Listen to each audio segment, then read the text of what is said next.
C'est pas la peine, je sais que je serai pas payé. Tu n'auras rien même si tu gagnes. Et en passant, je ne sais pas comment tu vas rentrer, mais ce sera pas dans mon avis. Je m'en fiche, ok, à moins que vous annuliez l'événement, on n'a rien à se dire.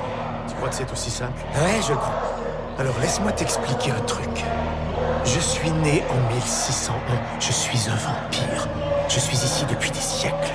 J'ai rencontré une tonne de Marty Mauser dans ma vie. Certains d'entre eux étaient malhonnêtes et ont essayé de me duper. Et ceux-là sont encore ici.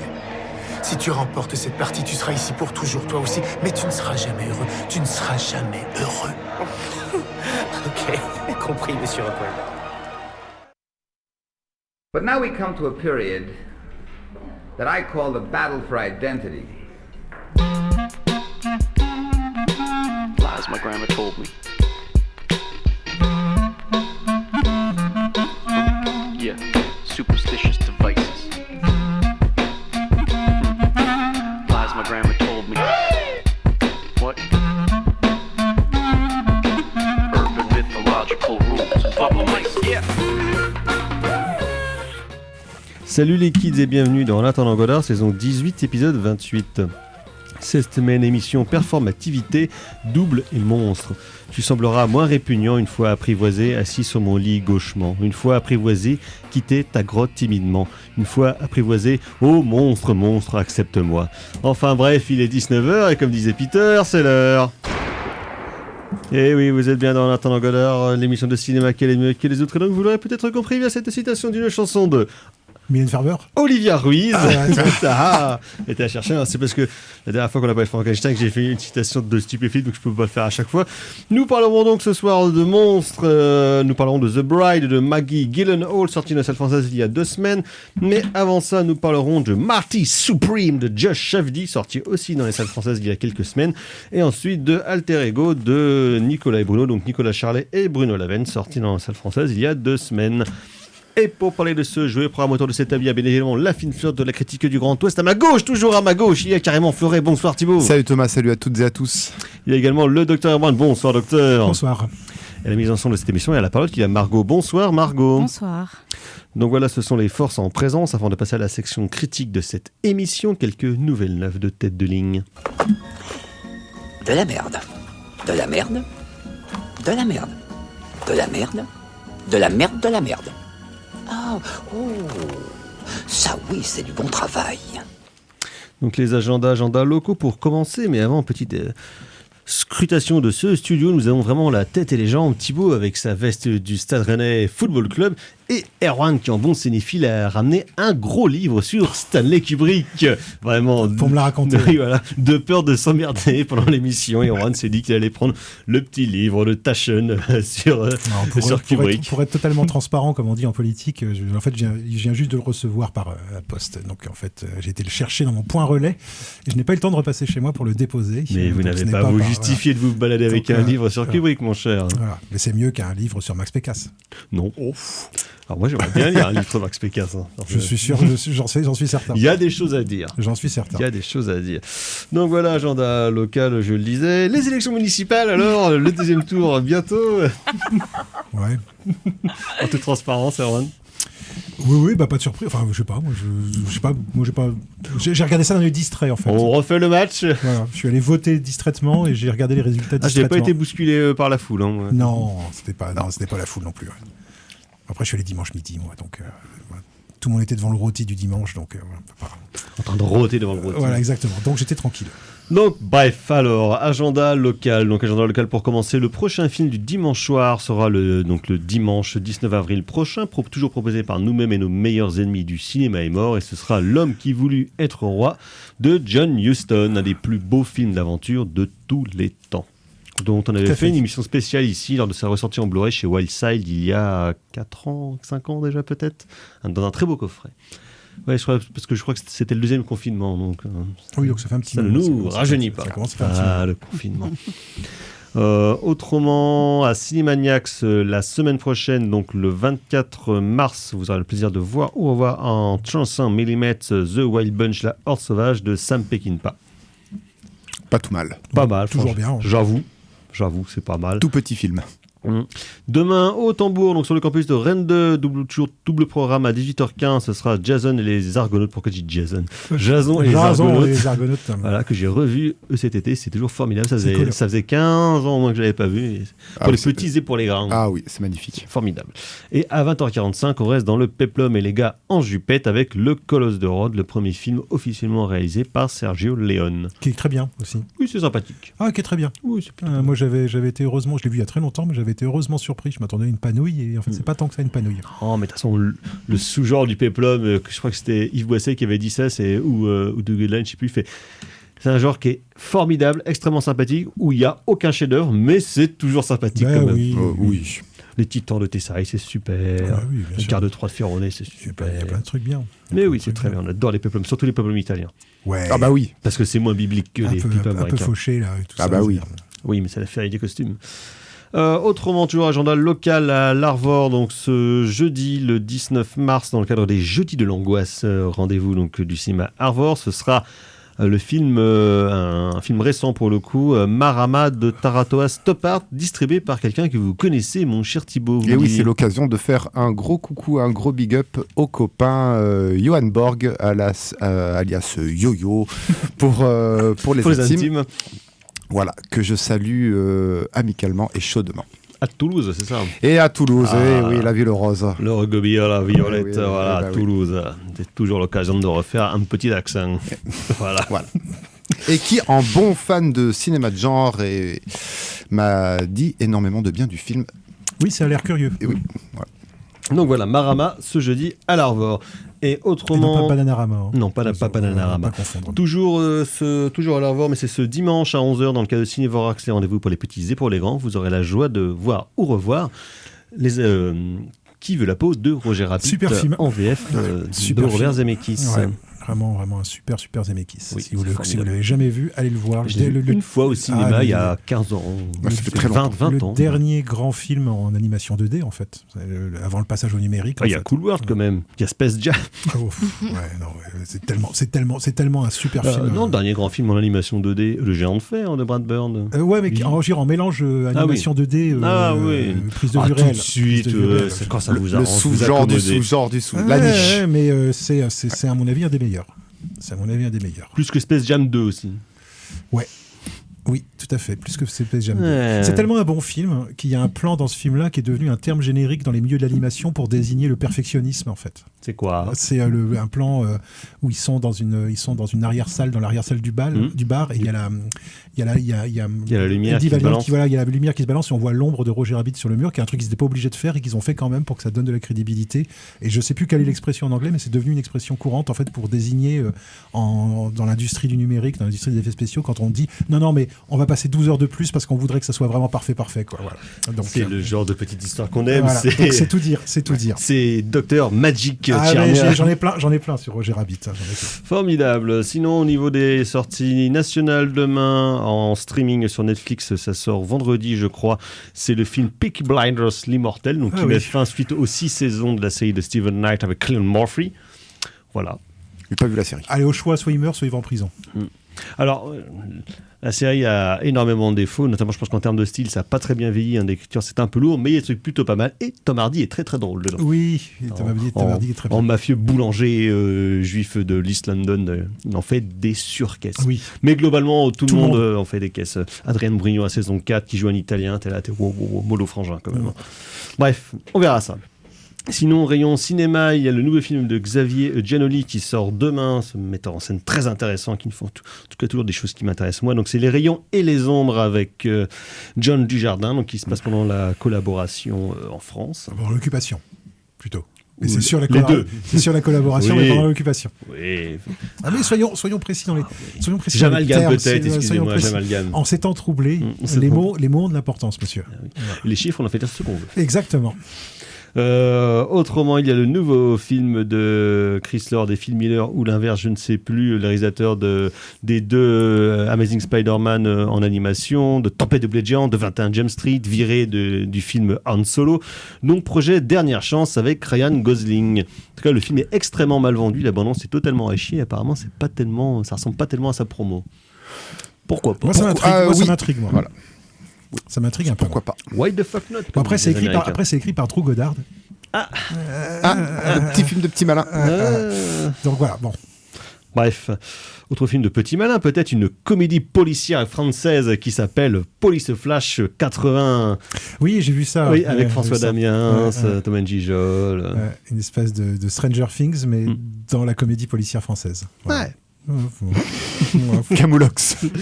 Oui, voilà, c'est juste la mode des années 80, c'est déjà passé de mode depuis 10 ans, mais bon, c'est la France, faut prendre un peu de... on a 10 ans après les États-Unis. Quoi. Voilà, c'est ça. Autrement, il y a un film dont le titre, on dirait que c'est une comédie de Michel Leclerc, en fait non, ça s'appelle La Guerre des prix avec Olivier Gourmet et Anna Girardot. Plutôt drame social, voilà, terrible, genre de choses. Sinon, pour vous, c'est un remake du comment s'appelle ce film avec les Charlots et Michel Serrault où c'est un Le Grand Bazar. Le Grand Bazar, voilà, c'est un remake sérieux, un remake sérieux du Grand Bazar. Le meilleur film des Charlots. Excellent film de Claude Zidi. Ouais. Avec Michel Serrault, Michel Galabru, Georges Belair, tout ça, formidable. Ça donne vachement plus envie de le voir que c'est super le Grand Bazar. Voyez le Grand Bazar. C'est hyper bien. Et sinon, pour vous, donc, les cœurs l'artichaut, il y a un film terrible, dramatique et romantique à la fois qui s'appelle Reminders of Him, avec Maika Monroe, qui est la nouvelle Scream Queen du cinéma d'horreur, qu'on avait découvert notamment dans It Follows, et qui a donc fait un film terrible, dur, sur la maternité, la mort, l'amour, les abdos du voisin, enfin, ce genre de choses, quoi. Voilà. Bon, que des bonnes choses, alors. Ouais, que des belles choses. Je reparlerai peut-être du Gianoli la semaine prochaine, si j'ai le temps de le voir, mais nous parlerons aussi d'autres choses bien plus dramatiques que ça. Ou peut-être pas, d'ailleurs. Bref, nous allons passer à la section critique de cette émission, nous diriger vers le Lower East Side de New York du milieu des années 50 et on va retrouver les forces de la vie.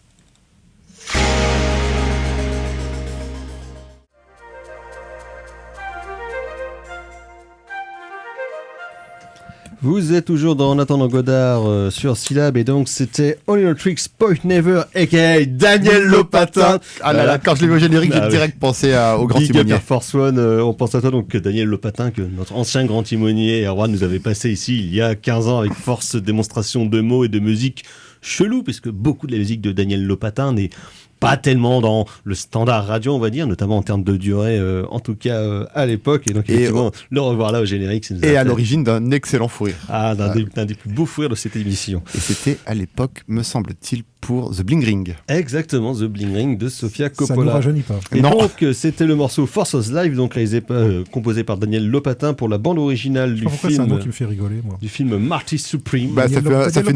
Ça fait nom de shoes, en fait. Ouais, c'est juste qu'on s'attendait à parce que le mec s'appelle Daniel Petit Lapin. Oui, il y a quelque chose de mignon. Bref, tout ça, ce sont des private jokes d'anciens combattants. Et donc, Daniel Lopatin qui signe la bande originale du film de Josh Safdie, donc qui s'est séparé de son frangin Benny, qui a réalisé en fin d'année dernière son propre film en solo, donc Smash Machine ou Smashing Machine avec The Rock, dans un rôle sérieux et ténébreux. Film qui a un peu passé inaperçu. Film qui a un peu passé inaperçu, qu'on n'avait pas traité ici, parce que je n'avais un peu rien à foutre, pour vous dire. Mais un peu comme celui-là, mais bon, chez Erwan, vous m'avez dit, moi ça m'intéresse, je dis, bon, on va rajouter au programme. Tu vas voir que ça va être de ma faute. Oui. Alors, déjà... on a maté un film un film de merde, et c'est de ta faute. Voilà, je sens déjà que je vais être tout seul. Je vais me sentir seul, je pense. Ne sommes-nous pas tous seuls, non? Oui, c'est l'histoire de la vie. La solitude n'est-elle pas notre finitude absolue? Exactement. Donc, Josh Safdie, donc réalisateur dont le dernier film en date, donc réalisé avec son frère Uncle James, nous en avions parlé ici, qui était sorti sur Netflix il y a 3 ans, et donc relativement plus trop jeune cinéaste new-yorkais qui a commencé fin des années 2000, début des années 2010 avec The Pleasure of Being Robbed notamment, et qui ont continué après avec Good Times notamment, qui était leur premier vraiment coup d'éclat un peu international avec Robert Pattinson dans le rôle principal. Et qui était un film très impressionnant, faut le dire. Ça se dit apparemment. Et, enfin, ça se dit apparemment. Et donc voilà. Donc, petite démission. Donc les Safdie, et là en l'occurrence Josh en solo, continue un peu justement de creuser le même sillon, on va dire, formel, narratif, et dans la caractérisation des personnages que les films précédents qu'il a pu co-réaliser avec son frangin, à la fois parce qu'il prend aussi place encore en grande partie dans le Lower East Side de New York, qui a été pendant très longtemps le quartier privilégié de la diaspora juive américaine, donc principalement les immigrés ashkénazes donc de l'Europe de l'Est, notamment ceux qui avaient fui les pogroms suite à la Révolution d'octobre. Et donc là, le film se passe en 1954 et est plus ou moins basé sur un pongiste existant. Donc là, le rôle principal, Martin Mauser, incarné par Timothée Chalamet, qui donne tout ce qu'il a. Il a bien répété qu'il avait donné tout ce qu'il a pour le rôle. Donc joue un petit gars qui n'en a et qui n'en veut pour montrer qu'il est le meilleur pongiste du monde et surtout que ce n'est pas un sport réservé uniquement aux pays d'Asie du Sud-Est, notamment au Japon et à la Chine, mais principalement au Japon, qui étaient à l'époque les plus grands champions du monde du ping-pong. Et donc il va tout faire, mais vraiment tout faire, quitte à se sacrifier sur l'autel de la morale et de la décence pour arriver à ses fins et lui aussi devenir un champion.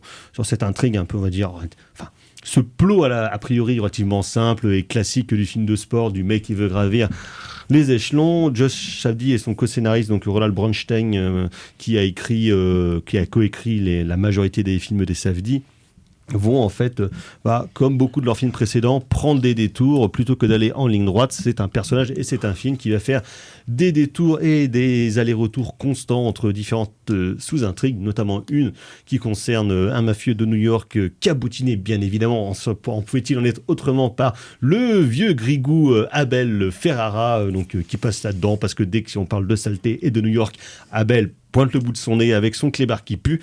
Et donc, il y a notamment tous ces genres de sous-intrigues qui, à la fois, alourdissent, prennent des détours. On se demande vraiment quel est l'intérêt. Pourquoi pas, mais finalement, pourquoi ? Et donc, de tout ça, tout comme une sous-intrigue qui intervient surtout au début, au milieu et à la fin du film avec la copine, le personnage de la copine de Timothée Chalamet, qui vraiment ouvre et clôture le film. Et au milieu de tout ça, plusieurs événements plus ou moins intéressants, en tout cas d'embryons, d'intrigues ou d'histoires qui je trouve pourraient être intéressantes mais ne sont jamais réellement traitées, parce que j'ai l'impression que quand même un des sujets du film des Safdie, comme dans beaucoup de leurs films précédents, c'est d'essayer de capter qu'est-ce qu'être juif américain après la seconde, en tout cas dans la deuxième partie du XXe siècle.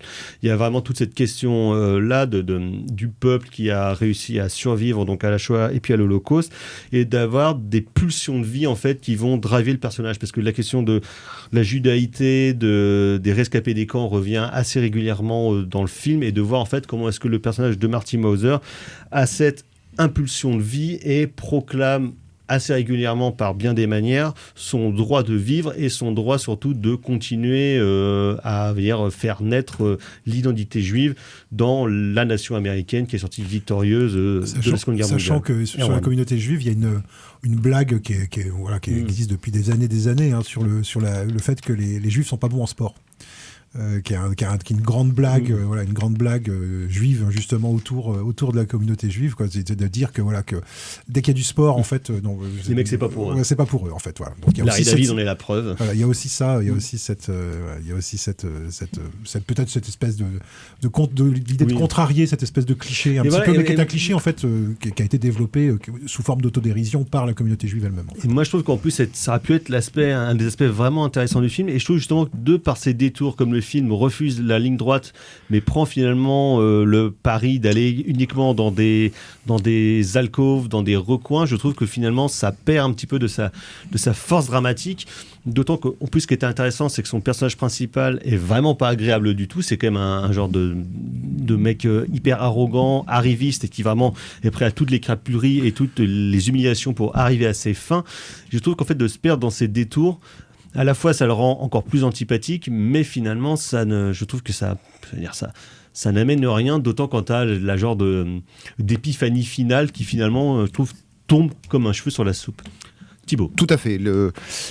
L'épiphanie finale, le plan final, d'habitude on commence par les plans d'ouverture, là on va commencer par la fin. C'est vrai que le plan final aurait pu ou aurait dû nous amener une once d'émotion qu'on n'a pas durant tout le film. Et c'est à la fois un grand défaut, dans le sens où si on veut comparer le Marty Suprême à d'autres films sportifs sur comment en fait un prolétaire va essayer de gravir petit à petit les échelons, on pense bien évidemment à Rocky de Stallone. Mais le personnage incarné par Stallone était un personnage pétri d'émotions. Ici, il y en a pas un personnage très sympathique non plus.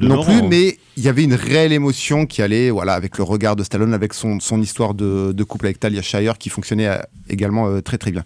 Ici, il y a une absence totale d'émotion. C'est un défaut si on veut rentrer Marty Suprême dans ce corps du film de sport, mais c'est également peut-être une de ses plus grandes qualités parce que, en effet, il va nous raconter qu'est-ce que c'est, comment accéder au rêve américain et est-ce qu'il y a une histoire du capitalisme là-dessous. C'est-à-dire que, oui, en fait, finalement, pour accéder au rêve américain, il faut se soumettre à toutes les craperies, il faut avoir un code moral proche du néant et il faut surtout se vendre, parce que la question de l'argent revient...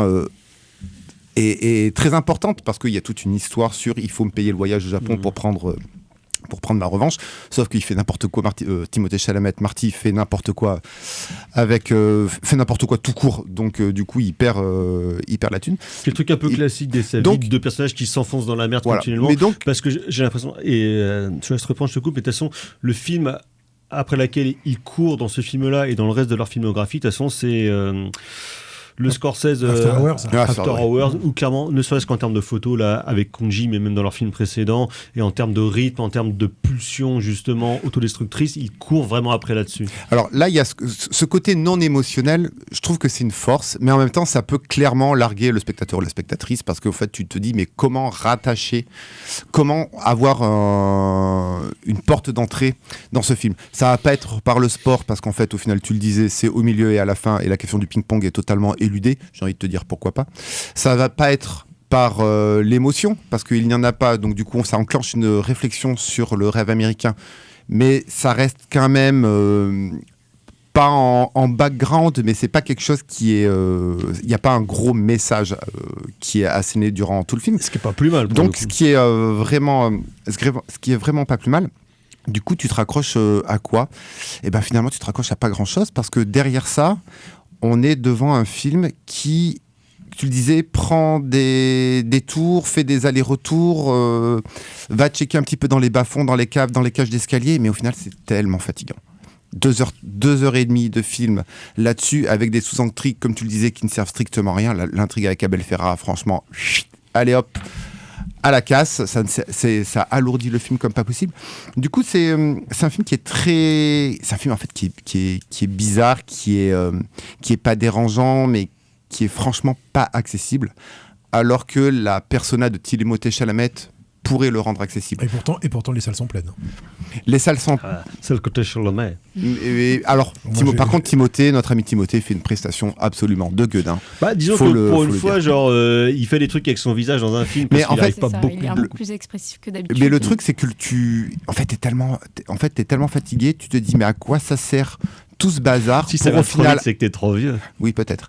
À quoi ça sert tout ce bazar pour finalement accoucher à un discours qu'il faut vraiment aller chercher dans les alcôves? Alors, c'est faut vouloir théoriser, comme nous. Voilà, alors c'est peut-être l'enjeu du film. Mais du coup, à qui s'adresse le film? Ça, c'est une question qui revient souvent dans les derniers films qu'on a chroniqués. C'est que c'est un film qui est pas évident, qui se veut pas à vocation commerciale, mais qui cherche quand même à choper des Oscars. Bon, ils en ont pas eu, mais qui cherche à rameuter un succès public, un succès institutionnel, à défaut d'un succès financier. Je sais pas le score du box-office, mais je crois que c'est le plus gros budget d'A24, c'est 70 millions de donc patates, voilà. Et puis pour terminer, en fait, tu te dis les frères Safdie,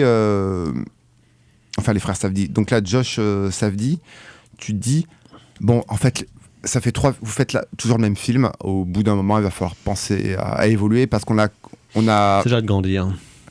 Bah non, mais en fait, on a convoqué After Hours pour Good Times, on a convoqué After Hours pour Uncle James, on convoque After Hours ici. Donc au bout d'un moment, regardez d'autres films, quoi. Voilà, au bout d'un moment, je pense que ça fait un petit peu too much. Merci. Margot. Oui, en fait, moi, il y a plusieurs choses qui m'ont dérangée dans ce film. Effectivement, je te rejoins Thibaut sur le fait que on ne sait pas à qui ça s'adresse. Parce que quand on écoute les interviews et ce genre de choses, on comprend qu'il y avait des grosses thématiques qui étaient abordées et qui voulaient être abordées, surtout cette après-guerre, qu'est-ce qu'on fait de la défaite aussi du Japon, parce qu'il y a aussi ce truc qui pourrait être intéressant, finalement, il se bat aussi contre le Japon qui a perdu après la guerre, donc il y a toute cette question-là qui est intéressante, enfin qui aurait pu être intéressante, mais qui n'est pas plus abordée que ça au final. Et il y a plein de choses autour aussi de la paternité de manière générale, parce que il y a tout un sujet par rapport à lui qui n'a pas de père et qui est dans ce rejet lui-même de paternité. Et donc en fait, il y a plein de thématiques comme ça qui auraient pu être très intéressantes, mais qui sont complètement mises de côté parce que balayées bien trop vite. Moi, je trouve que son personnage à elle, moi, je suis presque plus intéressée par sa petite copine que par lui, en fait. Parce qu'il y a vraiment quelque chose avec sa petite copine qui est intéressant, de ce qu'elle dégage, de ce qu'elle traverse, de comment elle essaye de le récupérer parce qu'elle est enceinte et que lui, il est dans son déni. Il lui parle mal et à la fin, elle l'aime toujours. Elle est hyper brave, en fait, je trouve. Et on la voit à peine. Et je trouve ça tellement dommage. C'est plein de choses comme ça où je me suis dit « Ah, c'est dommage, j'aurais aimé en voir plus ». J'ai pas mal été gênée aussi par le traitement de la musique. Je trouve qu'il y a... Pas forcément le score original, qui est déjà assez référencé, mais toute la musique en fait, qui utilise des tubes des années 80. Oui, tout à fait. C'est là où j'allais en venir. Il y a des moments où il y a des scènes qui sont intéressantes, dont on pourrait profiter. Et en fait, d'un seul coup, il y a une musique qui arrive et qui prend toute la place, surtout la scène de fin, qui en elle-même aurait pu être 1000 fois plus émouvante. Et en fait, pas tant que ça, parce qu'on a cette espèce de musique qui prend toute la place. Enfin voilà, il y a énormément de choses comme ça où je me suis dit, c'est dommage, on passe à côté de quelque chose.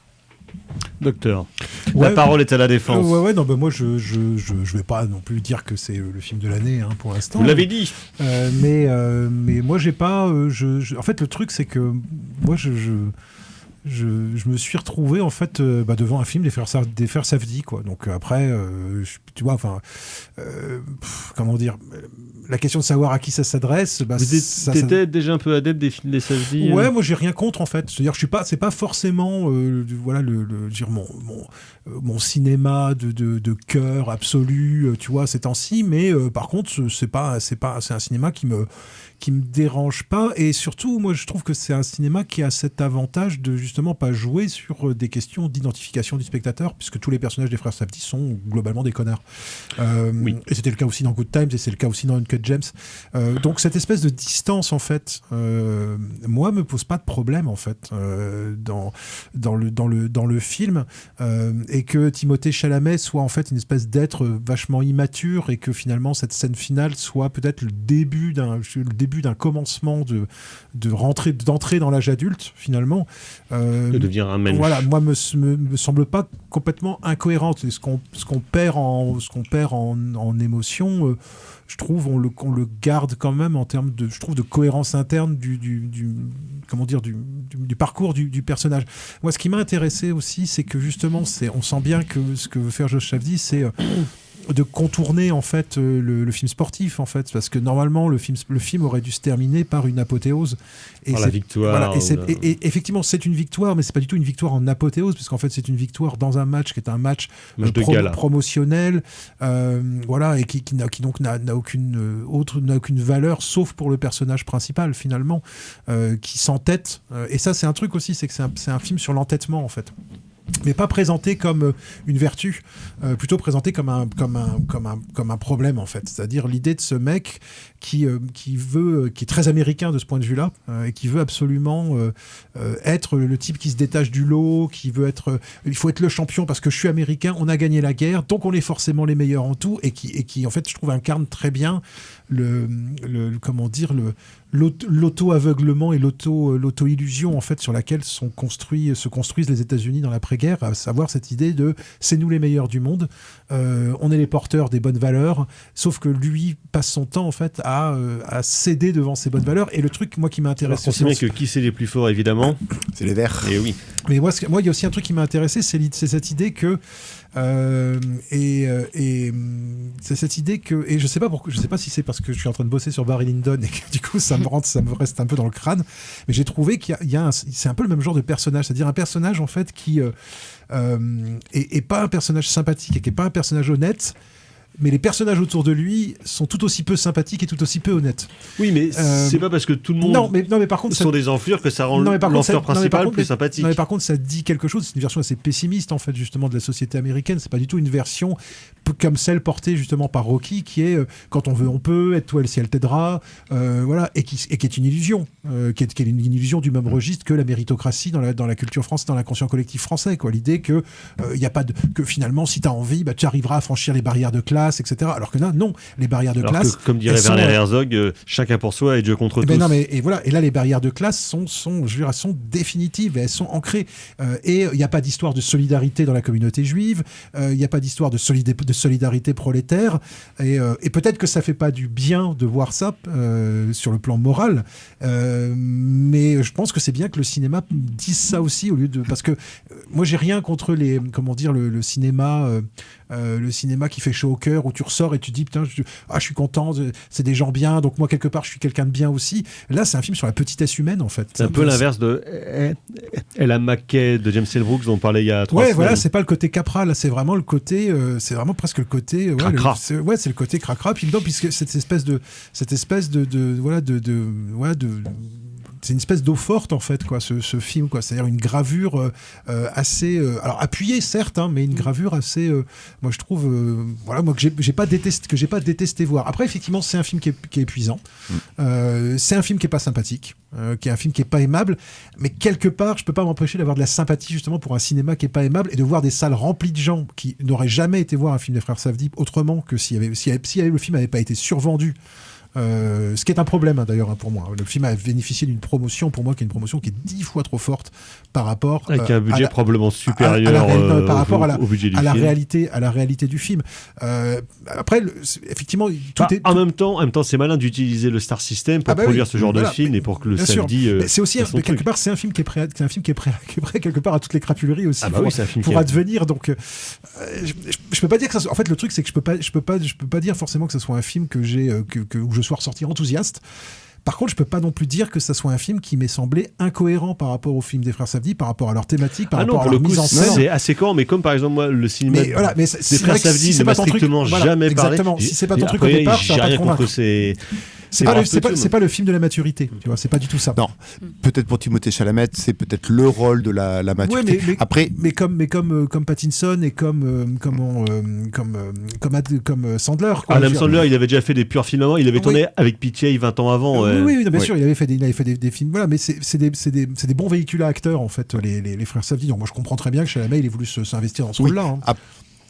Margot. Alors, je suis assez d'accord quand même sur ce côté il essaye mais il n'y arrive pas, mais en fait moi il y a aussi quelque chose qui m'a dérangée, c'est que il y a des moments où on se dit, même en étant quelqu'un d'horrible, qui se comporte mal, qui est insolent, à qui il arrive tout un tas de galères, tout ça, il y a des moments où il y a quand même ce truc de c'est un peu facile, il arrive encore à trouver des copains qui vont l'aider, il y a cette actrice qui va quand même l'aider, Gwyneth Paltrow qui s'est fait la gueule à Cate Blanchett.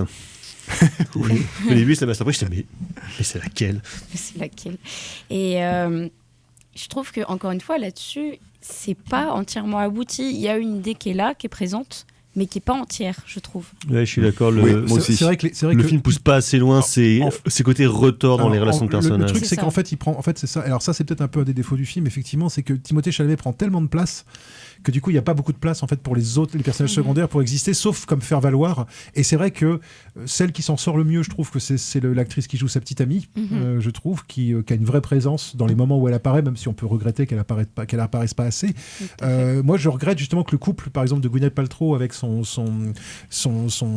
bourgeois de mari, je trouve que là, il y avait des personnages aussi intéressants. Il y a des personnages, et moi, je trouve qu'il y a toute la séquence dans le magasin de show, toutes les séquences dans dans le magasin de chaussures aussi Au début du film, surtout, sont enfin, absolument passionnantes. Et je pense avec que son cousin. voilà. Donc je pense qu'il y avait des trucs par rapport à la question de la judéité que tu parlais. Je trouve que dans ce magasin de chaussures, voilà, on touche à quelque chose. Mais comme le dit Margot, oui, mais on touche, mais on effleure en fait. Et je trouve ça un peu dommage. Comme je trouve ça dommageable. C'est comme ce personnage, il court tout le temps. Voilà, mais je trouve ça dommage. Rien. Pourquoi alors? J'adore Alphaville, Forever Young, mais bon, le foutre sur une ouverture d'une vulgarité crasse comme ça. C'est vraiment vulgaire. Hein. C'est grossier et vulgaire. C'est mon côté FM. Pourquoi tu mets The Perfect Kiss de New Order? Déjà. Pourquoi? Non, alors, New Order, incroyable, voilà, chanson incroyable, mais pourquoi cet anachronisme musical? Je l'ai pas trop compris. Oui, qui en plus sauf pour retrouver qui en plus colle pas trop avec la photo de Kong Ji ou enfin le reste du film. A priori, si je me trompe pas, c'est parce que c'était un peu pour faire un écho aux années Reagan. Okay.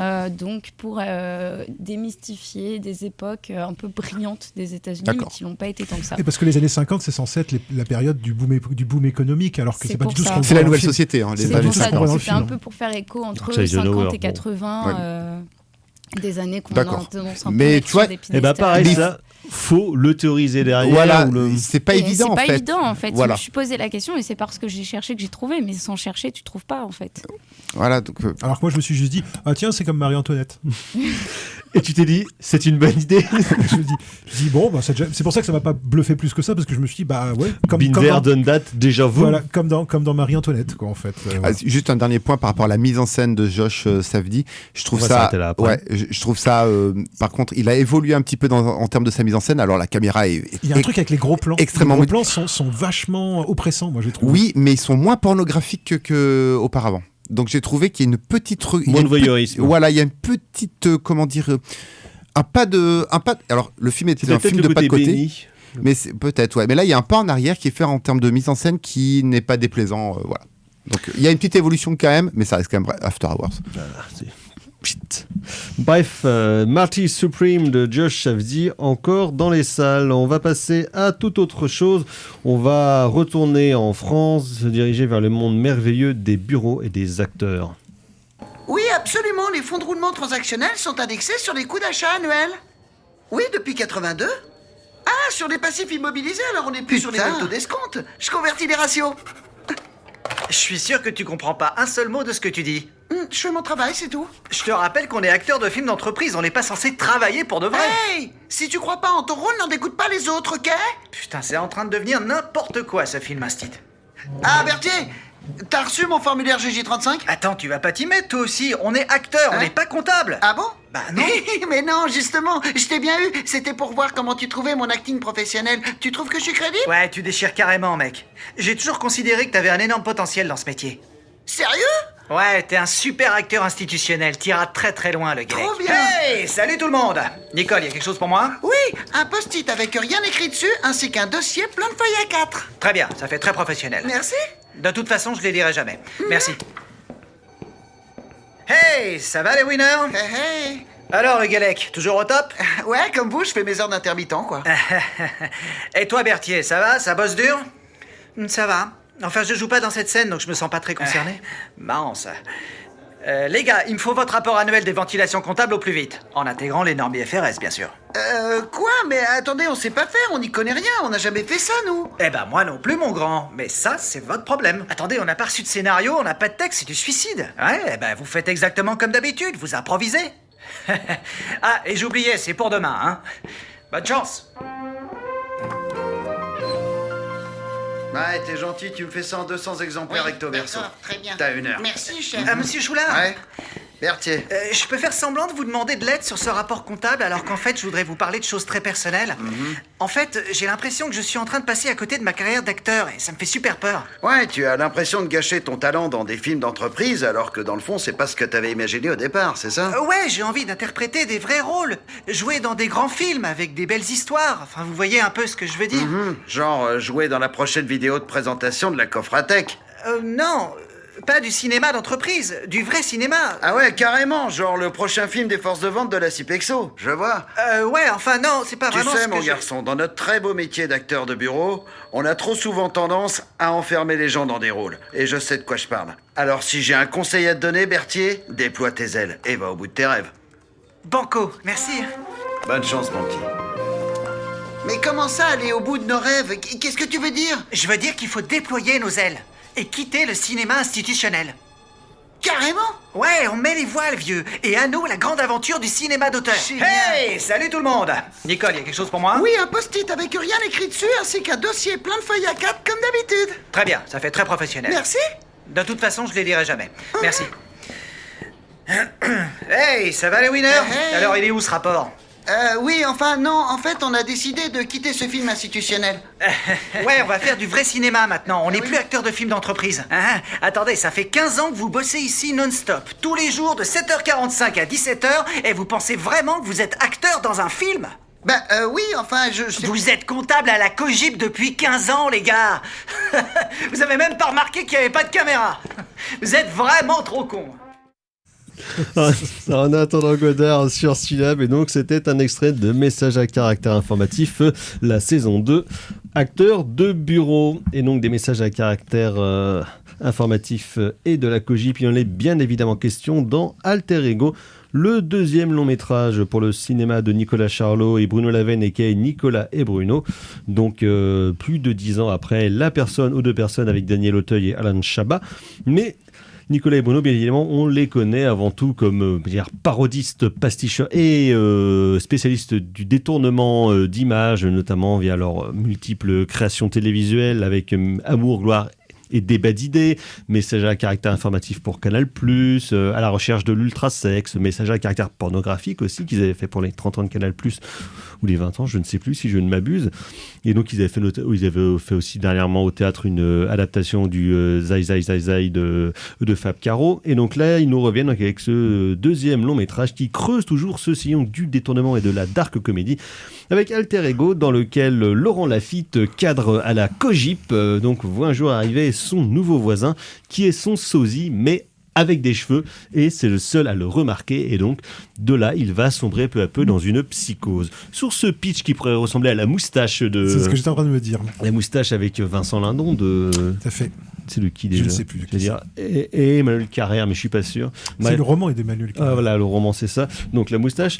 Et donc, comme dans beaucoup de leurs créations, et notamment depuis La personne aux deux personnes et la deuxième saison de Messages à caractère informatif, comme je le disais, il y a à la fois ce côté extrêmement franco-français de l'univers de bureau, avec tous ces termes techniques à la con, ces environnements débiles, ces meubles d'un autre âge, parce que clairement, le référentiel visuel, c'est les films institutionnels des années 80 qu'ils détournent dans les messages à caractère informatif. Un monde où on peut prononcer le mot massico. Exactement. Mais ça s'appelle la fonction publique aussi, ça, mon cher Erwan. Emmanuel Carrère, le film. Emmanuel Carrère, ah bah voilà, merci. Et copie carbone. Et copie carbone, oui. Ça se dit plus trop. Non, ça se dit plus. On va au copieur. Mais voilà, mais moi, c'est ça que ça évoque pour moi. Et donc sur cette intrigue qui pourrait démarrer comme une comédie à la con avec Christian Clavier qui tomberait sur son sosie, là en fait Nicolas... Ça s'appelle Cocorico. Oui, Cocorico 2 qui sort bientôt. Mais peut-être nous en reparlerons, docteur, vous allez le voir. Peut-être que tu en parleras. J'avais parlé du premier ici. Mais bref, donc Alter Ego justement ne plonge pas dans la fange grasse de la comédie française, qu'on aime tous ici par ailleurs, bien évidemment. Mais donc Nicolas et Bruno creusent toujours justement la même veine de comédie vraiment décalée. Il y a à la fois un côté extrêmement français dans leur cinéma, dans leur comédie, dans leur écriture des dialogues notamment, et quelque chose qui serait plus anglais, qui est beaucoup plus absurde et qui surtout plonge vers on va dire, la dark comedy et ce sous-genre aussi qui est la cringe comedy dont sont maîtres notamment des Anglais. Il y avait par exemple Ricky Gervais, mais des Américains aussi dernièrement comme Nathan Fielder ou Tim Robinson, parce qu'on est toujours sur le fil à la fois ça rit, en même temps c'est extrêmement gênant.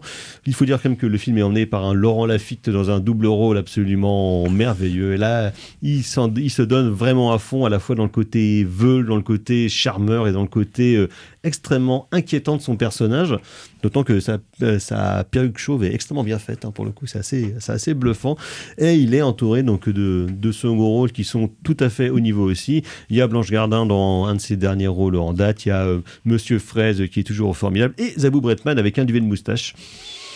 Petits détails qui font toujours plaisir. Ils font le sel de ce genre de choses-là. Donc voilà, c'est-à-dire que c'est vraiment assez ambivalent, parce que c'est pas vraiment de la comédie où tu tapes les cuisses, mais il y a continuellement ce côté métatextuel et en fait presque de réflexivité sur ce que c'est qu'être un comédien et ce que c'est qu'être acteur, ce qu'on entend d'ailleurs dans le film, enfin dans l'extrait qu'on a entendu tout à l'heure, et qui je trouve... Tu veux dire du Quentin Dupieux qui se la raconterait un peu moins ? C'est-à-dire qu'il y a... c'est ce que j'allais dire. C'est pas du Dupieux qui aurait la prétention de vouloir raconter des trucs extrêmement intelligents, ou en tout cas il n'y a pas le côté petit malin qu'on trouve en fait dans les films de Quentin Dupieux. Tu vois, c'est un peu la différence entre Paul Thomas Anderson et Quentin Tarantino, toute proportion gardée bien évidemment, mais il y a ce côté vraiment en fait modeste, je trouve, dans leur cinéma, y compris dans leur mise en scène, qui est pas du tout dans les sbroufs ou dans l'épate, je sais pas, dans un prolongement de séquence, ou de chercher le cringe ou le malaise dans le temps long, comme il y a par exemple dans certains films de Dupieux. Là au contraire, c'est vraiment quelque chose d'extrêmement écrit et de très minutieux dans le rythme, parce qu'il y a un vrai timing comique entre les personnages, y compris et surtout entre les deux Laurent Lafitte, où je trouve qu'il a vraiment ils ont, par leur mise en scène et par le jeu de Laurent Lafitte, un timing et un rythme que je trouve absolument impeccable, et qui en termes d'écriture, en termes de pur plaisir de jeu et de visionnage de spectateurs, arrive pas si souvent que ça dans le cadre de la comédie en France. C'est véritablement posé sur leurs comédiens. Ce qui est assez chouette quand même à voir dans le cadre en tout cas d'un cinéma de comédie française, quoi, tout en gardant un petit goût de merde dans la bouche. Un petit côté franchouille. Un petit côté franchouille, mais sarcastique, qui je trouve fait tout le sel du cinéma. Un petit côté franchouille, mais pas dupe. Non, c'est ça, voilà. Ouais. Franchouille, mais pas du pieux. Voilà, pour le coup, oui. Donc, c'était en forme en question calembour ce soir. En forme de calembour. Exactement. Donc voilà, Alter Ego de Nicolas et Bruno, encore dans les salles. On va quitter la France et on va se diriger on va retourner aux États-Unis d'Amérique, mais cette fois dans les années 30 avec notre fiancé préféré.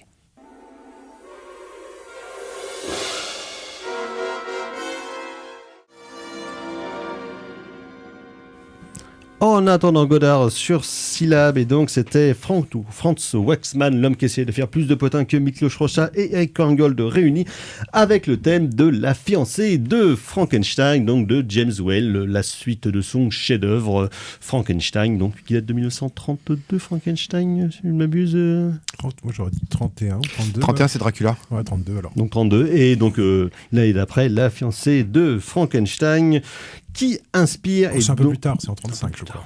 On va vérifier. Les chiffres, on a fait dire ce qu'on veut. Oui, je sais bien. Et donc, Karl de la fiancée de Frankenstein, il en est question donc dans The Bride. Je suis obligé de crier parce qu'il y a un point d'exclamation à la fin du titre. Et donc, c'est ce Bride pour bien comprendre. 35. 35, merci. Bravo, docteur.